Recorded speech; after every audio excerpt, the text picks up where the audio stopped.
9 news देख रहे हैं आप और मैं हूं आपके साथ प्रज्ञा सिंह। स्वागत है आप सभी का हमारे खास प्रोग्राम रंग बदलती राजनीति में।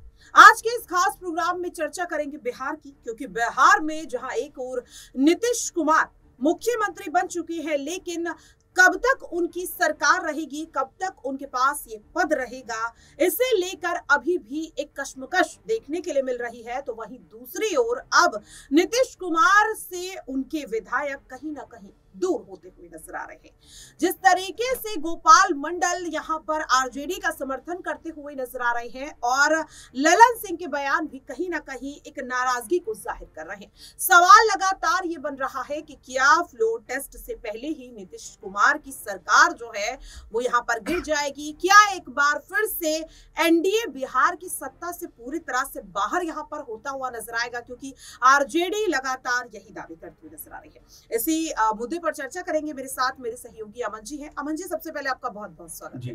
देखिए, जिस तरीके से बिहार में कहीं ना कहीं एक सियासी भूचाल जो नीतीश कुमार के इस्तीफे के बाद से आया है और अभी तक थमने का नाम नहीं ले रहा है, ये वही गोपाल मंडल है जो नीतीश कुमार के इस्तीफा देने वाली तारीख तक कहते हुए नजर आ रहे थे कि नीतीश जो है वो बहुत बड़े हैं, पार्टी के कर्ता धर्ता हैं और जो भी वो फैसला लेंगे वो अंतिम निर्णय होगा और न केवल विधायक बल्कि हर एक नेता उसे आंख बंद कर मानेगा। आखिरकार क्या वजह है कि वही गोपाल मंडल अब यहाँ पर नीतीश कुमार के खिलाफ जाते हुए नजर आ रहे हैं? उनके बयानों में ये लग रहा है। देखिए, बिल्कुल अगर आरजेडी की बात करें हम, तो पहले ही जिस तरह का माहौल बना कि उनके खिलाफ जो ईडी की दबिश बनी और उसके बाद लालू से पूछताछ हुई, इसके बाद तेजस्वी से पूछताछ हुई और इसी बात को लेकर गोपाल मंडल जो कि जेडीयू के विधायक है, ये बात कहते हुए नजर आए कि भाई जो पिता ने अगर मान लीजिए कोई गलती या गुनाह किया है तो उसकी सजा बच्चों को क्यों दी जा रही है, क्योंकि उनका तो सीधे तौर पर इस पूरे मामले में कोई भी इन्वॉल्वमेंट नहीं है। अब यहाँ से ये बात उभर कर सामने है कि क्या जेडीयू के अंदर भी जो है अब दो फाड़ होते हुए नजर आ रहे हैं। पहले से संभावना प्रज्ञा जी ये बात की थी कि क्या ललन सिंह यहाँ पर कोई बड़ा गेम कर सकते हैं, गेम चेंज कर सकते हैं, और चूंकि बीजेपी के ऊपर कह सकते हैं लगातार इस बात के आरोप लगाए जाते रहे हैं कि वो हमेशा सरकारों को कह सकते हैं कि पलटने का काम करती है, सरकारों को उखाड़ फेंकने का काम करती है। तो इस भूमिका में क्या इस बार ललन सिंह नजर आ सकते हैं? क्योंकि पहले से ही जेडीयू के अंदर जो कह सकते हैं आपस में जो मतभेद थे वो उभर कर सामने आने लग गए थे, क्योंकि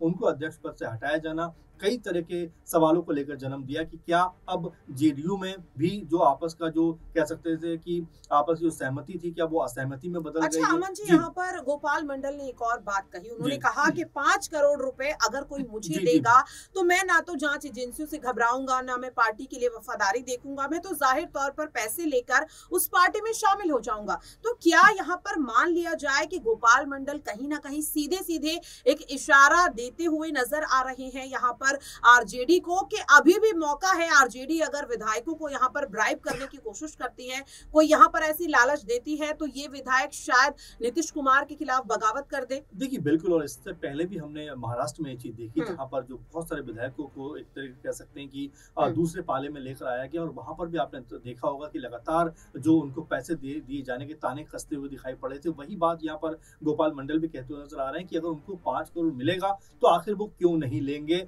फिर चाहे ईडी उनके ऊपर दबाव बनाए या सीबीआई बनाए, उनको फर्क नहीं पड़ता। तो स्पष्ट संकेत है कि जो जेडीयू के कई सारे नेता हैं वो लगातार बगावत करने के मूड में पूरी तरह दिखाई पड़ रहा है। ऐसे में नीतीश कुमार को अपना दामन बचाना यहाँ पर भारी पड़ सकता है, क्योंकि आप देखिए नपा तुला कह सकते हैं कि दोनों ही तरफ जो है खेमा है, क्योंकि अगर 125-26 जेडीयू और बीजेपी के पास है तो वहीं लगभग 117-18 के आसपास आरजेडी के पास भी विधायक हैं। तो ऐसे में जो बिल्कुल कट टू कट वाला जो कह सकते हैं हम कि मामला है, ऐसे में अगर 10-5 विधायक यहाँ से वहां हुए तो पूरे का पूरा खेल बदल सकता है, सत्ता एक बार फिर पलट सकती है। और ऐसे में नीतीश जो कुमार लगातार जो कह सकते हैं कि जो सीएम पद पे बने हुए हैं, लेकिन बार बार जो दल बदल के इधर से उधर जा रहे हैं, उनकी भी राजनीति पे पूरी तरह से ब्रेक लग जाएगा। अब ऐसे में क्या जो ललन सिंह है, उनके जो कुछ साथी लोग हैं, क्या वो इस तरह की चीजों को करते हुए नजर आ सकते हैं? और क्या ये एक संदेश है गोपाल के रूप में कि और भी जो विधायक है वो भी इस तरह के बयानबाजी करते हुए नजर आए? क्योंकि अभी फ्लोर टेस्ट में में दिन बाकी है, तो ऐसे में कुछ एक अगर और भी लोग ऐसे निकल कर सामने आए तो जेडीयू के लिए भारी मुश्किल हो सकती है। लेकिन यहाँ पर देखिए अमन जी, जिस तरीके से देखा गया कि जो यहाँ पर नीतीश कुमार है वो जैसे ही 9वीं बार मुख्यमंत्री पद की शपथ लेते हैं, यहाँ पर फिर से सत्ता में काबिज हो जाते हैं, वो तुरंत एक ऐसा फैसला लेते हैं जिससे आरजेडी की लगभग सत्ता से बाहर होना कंफर्म माना जा रहा है, क्योंकि उन्होंने विधानसभा स्पीकर को ही बदल दिया। यहाँ पर जिस तरीके से नंद किशोर यादव को यहाँ पर बना दिया गया है अब नया विधानसभा स्पीकर, जिस तरीके से आपने अभी महाराष्ट्र का जिक्र भी किया, महाराष्ट्र में देखा गया कि किस तरीके से शिंदे और बीजेपी मिलकर तख्ता पलट करते हैं और उसके बाद वहां भी यहाँ पर बदल दिया जाता है। जिस तरीके से राज्यपाल को भगत सिंह कोश्यारी की जगह यहाँ पर राहुल नार्वेकर आ जाते हैं और ऐसी ही स्थिति बिहार में भी है। तो फिर आखिरकार किस आधार पर तेजस्वी यादव कह रहे हैं कि खेल अभी बाकी है, क्योंकि जाहिर तौर पर विधानसभा स्पीकर जिसके पक्ष में फैसला सुनाएंगे उसी की जीत होगी। और नीतीश कुमार ने जिस तरीके से यहाँ पर नंद किशोर यादव को विधानसभा स्पीकर बना दिया है तो जाहिर तौर पर जीत उनकी ही होगी। क्या लग रहा है? देखिए अभी बिल्कुल कयासबाजियों का बहुत दौर है, क्योंकि लगातार ये कहा जा रहा है कि भाई इतने सारे विधायक हमारे खेमे में, दूसरा पक्ष कह रहा है कि इतने सारे विधायक हमारे खेमे में है। और देखिए अभी स्थिति स्पष्ट नहीं है, क्योंकि हम झारखंड में देख रहे हैं कि वहां पर भी राज्यपाल ने कहा है कि भाई पहले आप फ्लोर टेस्ट पास करिए, और अभी 8-10 दिन का वक्त लिया है। यानी कि हर जगह कहीं ना कहीं जो राजनीति है वो देखने को मिल रही है। बीजेपी लगातार हावी है, जिस तरह से वो ये बताता है कि सत्ता की जो चाह है वो उनके अंदर खत्म नहीं हो रही। आपने देखा चंडीगढ़ में किस तरह से उन्होंने सत्ता पे कब्जा पाने के लिए जो कई सारे वोट थे उनको अवैध तक करा दिया। तो यही बात हर कोई पार्टी कह रही है कि बीजेपी जो है ईडी के जरिए, तमाम चीजों के जरिए उनके ऊपर परेशानी क्रिएट कर रही है, जिससे वो परेशान होकर जो है दूसरा दामन थामते हैं या फिर बीजेपी के पक्ष में आते हैं। आपने कल सुना होगा राहुल गांधी ने भी यही बात कही कि जिस तरह से नीतीश कुमार हमारे पक्ष में थे, लेकिन हो सकता है उनको भी ईडी का डर दिखाया गया हो, इसीलिए बीजेपी के पहलू में जाकर बैठ गए। तो ये तमाम सारे सवाल हैं। फिलहाल आपने जो सवाल किया है कि क्या तेजस्वी अपनी कह सकते हैं स्थिति मजबूत कर सकते हैं, तो बिल्कुल देखिए अभी कह सकते हैं कि खेल पूरी तरह से दोनों ही पक्षों में कहा जा सकता है, किसी एक तरफ हम नहीं कह सकते। लेकिन हाँ,